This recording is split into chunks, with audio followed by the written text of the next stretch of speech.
Hello and welcome to the Family Storytime Podcast. I'm your host, Aubrey Adrianson, and with me today are Amanda Hayes and David Curry. Today, I will retell the story of the Greek flood myth, and Amanda and Dave will react to the story in ways that we've all either seen our children react to the story or in ways that we think children will react to the story. And the purpose of the show is to point out some problems in these kinds of stories that we tell our children and how they're not really useful in teaching morals or important life lessons, while also having a little bit of immature fun at the same time. The Greek flood myth will be retold in part from the Greek mythology website. It doesn't really have a name, does it? But there's a link to it on our website. It's kind of a weird URL. So there's a kids' Greek mythology website that there's a link to on the website. So the Greek flood. Zeus was looking down on man, and he was really horrified by what he saw, and he really felt like man had become ungrateful and naughty and evil, and he wanted to punish them. And he decided that he was going to punish them with a great flood. And Prometheus who was another god, learned about Zeus's plan, and he decided to warn his son, King Deucalion, that a flood was coming. Because Prometheus loved mankind, and he's considered in Greek mythology as the god who loves and protects mankind. So he warned Deucalion and his wife, and told them to build a boat to save themselves in. And so Deucalion built a boat, stocked it with food, and put his family in the boat. And then the waters came. Zeus ordered, as the story goes, Zeus ordered the waters to rise. And so the waters rose. The earth flooded, and Deucalion and Pyrrha and their family is safe in this boat. And so they waited out the flood, which by the Greek story, I believe, only lasted 8 days.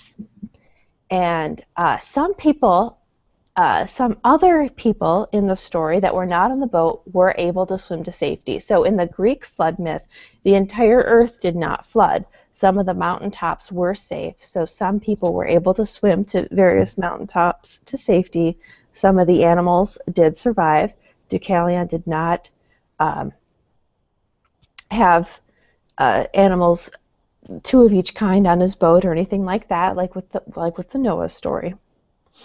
So after the waters receded, the boat settled on what they call Mount Parnassus, and Deucalion and Pyrrha exited the boat, and they were told then to recreate humans. And they were told to do this by throwing stones behind themselves. So stones that Pyrrha picked up and threw behind her became women, and stones that Deucalion picked up and threw behind him became man. And that is how, in Greek mythology, mankind survived the Great Flood. Also in this story, I believe that Deucalion did offer an animal sacrifice to Zeus, and then Zeus then forgave Deucalion and Prometheus, because Prometheus kind of went behind Zeus's back there and saved mankind. And so he forgave Prometheus, he forgave mankind, and allowed mankind basically to continue to live on the earth. So, are there any questions? Yeah, I mean, this is just like that other flood story that you told us. Zeus is mad at humans, so he decides to kill them all. He never talks to them or tells them to stop doing bad things. He just kills them. Seems to me these gods are stupid jerks. Yeah, and they survived the flood by getting into a boat. So this story's a rip. The author stole it from the other author. Well, actually, this story was told first. Huh? And there was another flood story like it that was written before this one. Wait a minute. Okay, so who stole from who? Well, as far as we know, the story from Sumerian culture was the first flood story. And the ones that came after are copies with some changes. So the Greek story would be a copy, and then the biblical story would be another copy. Well, I mean, at least this time, brothers and sisters didn't have to get married and make babies. Totally. But they throw stones to make new people. That's silly. If I were to go outside right now and throw a stone behind me, I'm not going to make a new human. Do you think it's magic? No. If there were magic back then we'd have magic now. Magic doesn't just go away, so I think it's just a silly story.